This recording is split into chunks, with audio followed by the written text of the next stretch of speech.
பிரதம நீதியரசர் கலாநிதி ஷிராணி பண்டாரநாயக்க மீதான குற்றச்சாட்டுகள் தொடர்பில் விசாரணை செய்வதற்கு நியமிக்கப்பட்ட பாராளுமன்ற தெரிவுக்குழுவின் எதிர்க்கட்சி பிரதிநிதிகளுக்கு ஆலோசனை வழங்குவதற்கு சட்ட வல்லுநர்கள் அடங்கிய குழாம் ஒன்று நியமிக்கப்பட்டுள்ளதாக எதிர்க்கட்சித் தலைவர் ரணில் விக்ரமசிங்க தெரிவிக்கின்றார்.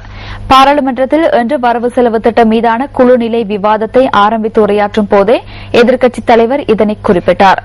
பிரதம நீதியரசர் தொடர்பிலான விவாதத்தில் மக்களின் இறைமையை பாதுகாக்கும் வகையிலேயே ஐக்கிய தேசிய கட்சி செயற்படுவதாகவும் அவர் சுட்டிக்காட்டினார்.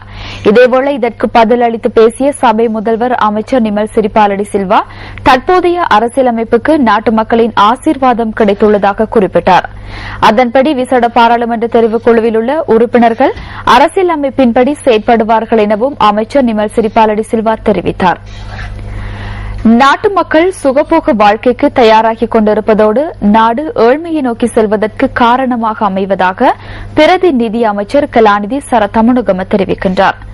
கண்டி கலகேதர பகுதியில் நேற்று நடைபெற்ற நிகழ்வொன்றில் கலந்து கொண்டு உரையாற்றும் போதே அவர் இவ்வாறு குறிப்பிட்டார்.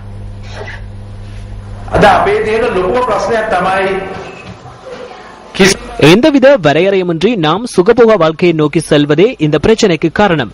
தொடர்ந்தும் சுகபோக வாழ்க்கைக்கு நிதி ஒதுக்குவதற்கு முயற்சிக்கின்றனர். இவ்வாறு தொடர்ந்தால் நாடு ஏழ்மையடையும். சீனியையும் பாலையும் பெற்றுக் கொள்வதற்கு எமது பணத்தை வெளிநாட்டுக்கு அனுப்ப வேண்டியுள்ளது. தற்போதுள்ள வர்த்தக துறையினர் வெளிநாடுகளுக்கு பணத்தை அனுப்பி பொருட்களை பெற்றுக் கொள்ளும் நிலை தற்போது நாளுக்கு நாள் அதிகரித்துள்ளது. நாம் இளைஞர்களாக இருக்கும் போது முடியுமான அளவு பணத்தையும் சேமித்தோம். இன்று முழு ஆசியாவிலும் குறைந்தளவு இளைஞர்களே பணத்தை சேமிக்கின்றனர். எனினும் ஆரம்ப காலத்தில் இளைஞர்களே அதிகமாக பணத்தை சேமித்தனர்.